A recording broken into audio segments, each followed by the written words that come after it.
Enquanto isso, a gente segue com notícias e informações nesta terça-feira, porque o líder do PT na Câmara dos Deputados, o Lindenberg Farias, acionou o Supremo Tribunal Federal para forçar a cassação do mandato do deputado Eduardo Bolsonaro. Na ação, o petista aponta omissão da mesa diretora da Câmara na aplicação da Constituição, que prevê perda de mandato por inassiduidade.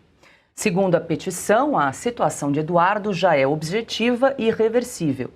Lindenberg afirma que a Constituição não dá margem para decisão política nesses casos e que a mesa deveria apenas declarar a perda do mandato. O petista diz ainda que a inassiduidade é um critério matemático e que não há como reverter o índice. Além da cassação, o líder do PT pede, em caráter liminar, a suspensão das verbas de gabinete de Eduardo Bolsonaro. Segundo ele, manter os pagamentos configura dano continuado ao erário. O caso aguarda, então, decisão do Supremo Tribunal Federal. Ana Paula Henkel, muito boa noite, seja bem-vinda mais uma vez.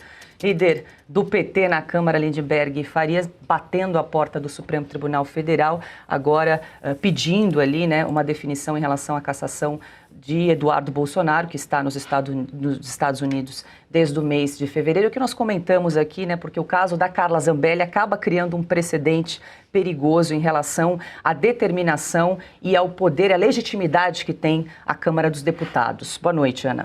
Boa noite, Paula. Boa noite, Piotto. Cauti, Berenice, querida, seja muito bem-vinda. Boa noite à nossa audiência.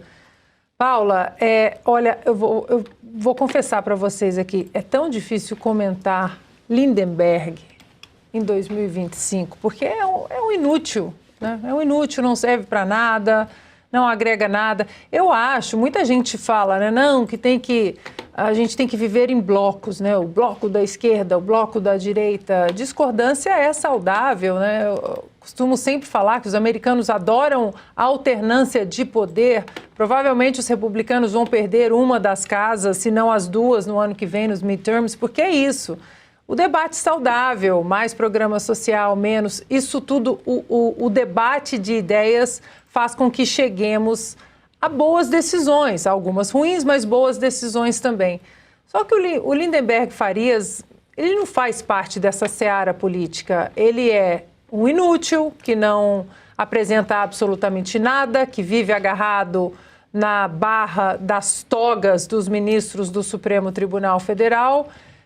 E agora, o ponto que você levantou é muito importante, Paula. O precedente aberto pela cassação / renúncia, né, ao mandato da Carla Zambelli abre um caminho perigoso para a Câmara dos Deputados, principalmente porque nós temos um presidente que não tem uma espinha dorsal ereta, que não tem coragem, que joga com o sistema e que joga com peças que são empurradas goela abaixo em jantares em casas de ministros do Supremo Tribunal Federal.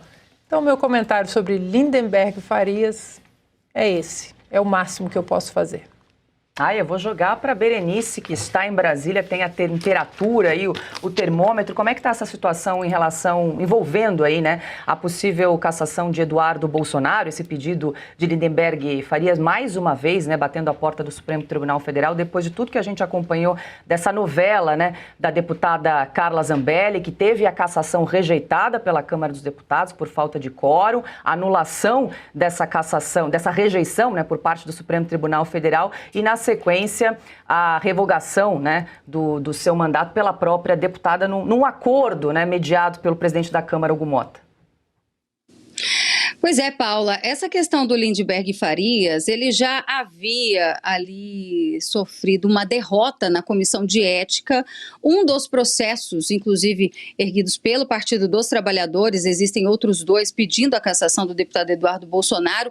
Um deles já foi avaliado na Comissão de Ética e denunciava ali que ele estaria agindo contra a soberania do nosso país por estar denunciando a perseguição política lá nos Estados Unidos.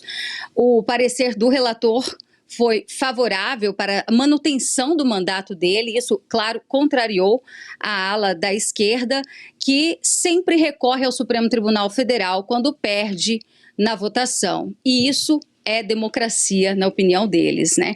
Então, desta vez, agora, eles recorrem sobre outra justificativa, que seria o número de faltas, que de fato já atingiu o limite de faltas suficientes para que haja essa cassação, mas pelo regimento interno, o que acontece?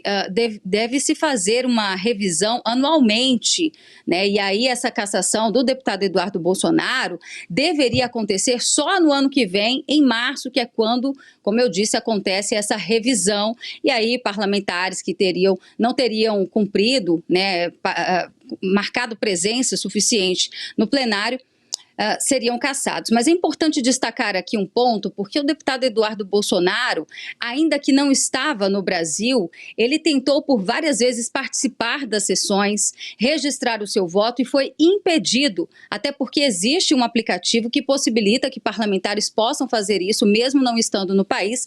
Então, é importante dizer que ele não abandonou, né, o seu ofício enquanto parlamentar. Ele foi impedido de fazer isso, uma decisão do presidente da Câmara, Hugo Mota, certamente pressionado pela ala do Judiciário, desde aquele jantar que ele teve ali com ministros do Supremo e o presidente Lula. Hugo Mota virou, né, um fantoche nas mãos do Judiciário e do Executivo. Praticamente não tem vontade própria. Essa é a verdade. E o deputado Eduardo Bolsonaro também, tivemos ali, via regimento interno, estaria dentro da legalidade. O PL decidiu indicá-lo para ser o presidente, aliás, o representante da minoria, né, a liderança. Existem as lideranças, então o PL teria essa indicação, indicou o deputado Eduardo Bolsonaro para ser o líder da minoria, porque sendo líder existe ali uma jurisprudência dentro da Câmara dos Deputados que lideranças não precisam estar no Brasil e podem continuar atuando enquanto parlamentares mesmo que fora, né? E mais uma vez uma negativa por parte do presidente da Câmara, Hugo Mota, que não permitiu essa indicação. O deputado Eduardo Bolsonaro, então, vem computando essas faltas e que agora já atingiram o limite máximo. Mas é importante, né, que a nossa audiência saiba o que de fato aconteceu dentro do Congresso Nacional e, como a Ana muito bem destacou, o presidente da Câmara, Hugo Mota, infelizmente, né, ele age contra os seus próprios pares e talvez um dia chegue a vez dele, viu, Paula? Piotr, a gente sempre recorre à Constituição Federal, né, artigo 55, em relação à perda de mandato de um deputado. Lá no inciso 3º diz o seguinte, que perderá o mandato o deputado ou senador que deixar de comparecer em cada sessão legislativa a terça parte das sessões ordinárias da Casa que pertencer, salvo licença ou missão por esta autorizada. Como Eduardo Bolsonaro segue nos Estados Unidos desde o mês de fevereiro, ele já, então, ultrapassou o limite das faltas e, segundo, então, a Constituição, artigo 55, inciso 3º, ele perderia o mandato aí por essa situação. E aí, a gente recorre aqui ao parágrafo 3º, que diz que a perda deverá ser declarada pela mesa da casa respectiva, de ofício ou mediante provocação de qualquer dos seus membros ou de partido político representado no Congresso Nacional, assegurada ampla defesa. Vamos lá, porque aqui nós estamos falando de uma questão meramente administrativa. Você não compareceu às sessões, 1/3, você perde o mandato por uma decisão ali analisada apenas pela mesa diretora. Diferentemente de condenação transitada em julgado, que era o caso da Zambelli, é o caso do Ramagem, por exemplo. Nesse caso, são os colegas que têm que decidir. Mas por que o deputado, e aí nós estamos falando de uma questão administrativa, a lei é muito clara e está no artigo 55, mas veja a sapiência do Constituinte lá em 1988. No artigo 53, e depois ele foi, inclusive, com uma alteração muito clara, o artigo 53, ou seja, que precede o artigo 55 da Constituição, diz o seguinte: os deputados e senadores são invioláveis civil e penalmente por quaisquer de suas opiniões, palavras e votos.